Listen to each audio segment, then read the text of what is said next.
Shalom to Dr. Mordechai Kedar.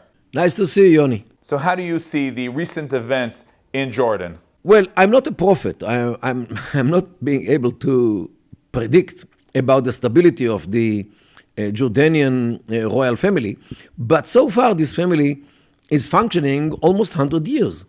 Since the first Abdallah received the Emirate of Transjordan from the British Empire and established the Emirate of Transjordan.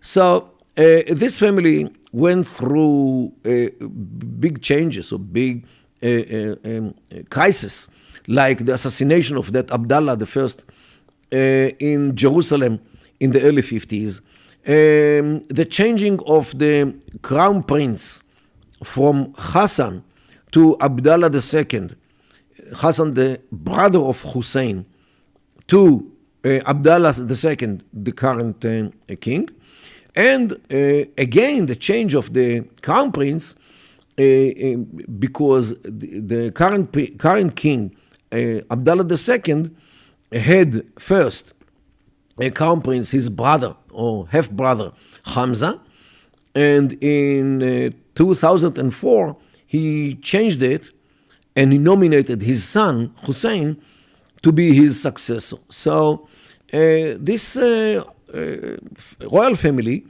does know how to go through changes and some things which might be viewed as earthquake, but they still survive. Tell us please about the Prince Hamzah. Prince Hamzah is 41 years old, rather young, but very active. He, as I said, he was the crown prince for 5 years, since 1999 to 2004, was kicked out, but remained in the kingdom as all kinds of messenger of the king to all kinds of events and places.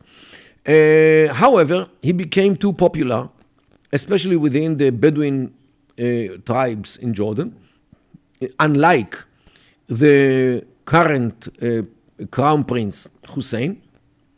And apparently this made his image too problematic for the king, because he might be a challenge to his son, to the king's son, when the king's son becomes the king.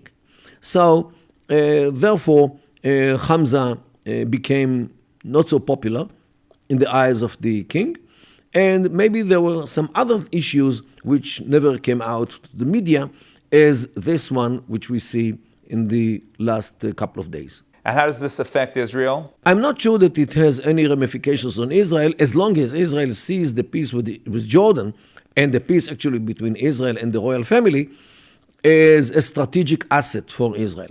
And this is actually how Israel sees it.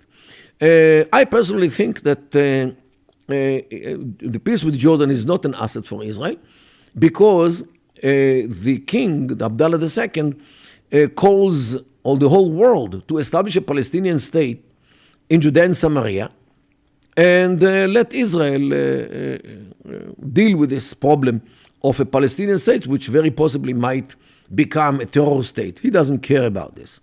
He knows that if there will be no Palestinian state in Judea and Samaria, a Palestinian state might be in Jordan as an alternative homeland, as some Palestinians call to do. So there is some kind of tension between Israel and the royal family in Jordan, yet Israel sticks to the peace agreement between Israel and Jordan. Some see the relationship between Israel and Jordan as something that is already maybe even taken for granted. Are these relations very, very strong, or are they in risk? Well, the Jordanians actually, they need Israel desperately. First of all, Israel gives them every year at least 50 million cubic meters of water, drinking water, because of the agreement since 1994 states it, and this is for free. Second thing, Jordan is buying Israeli gas. And this definitely is plays for Israel's interests.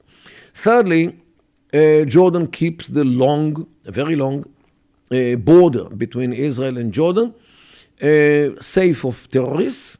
And Jordan, in the end of the day, is some kind of a buffer zone between Israel and the mayhem in Iraq and maybe Iran as well.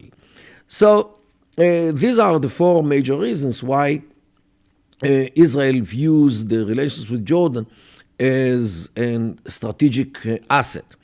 I think that Israel should once in a while revise these interests, because sometimes the Jordanian royal family acts against Israel. For example, the former head of the United Nations Council for Human Rights, he was a Jordanian, he was a second cousin of the king, he was acting day and night against Israel in this Human Rights Council of the United Nations. Second thing, Jordan challenges the Israeli sovereignty over Jerusalem. I am not sure that Israel should agree to such a thing. Thirdly, and that's what I said, that Jordan is for establishing a Palestinian state which very easily could become a terror state led by Hamas, and let Israel stay with this problem, and Jordan is doing it in order to prevent any aspirations of the Palestinian majority of Jordan to establish a Palestinian state on the ruins of Jordan. So this is why I'm not sure that Israel should never revise the peace agreement or the arrangements between Israel and Jordan should not take Israel for granted. Dr. Mordechai Kedar, thank you very much. Thank you so much.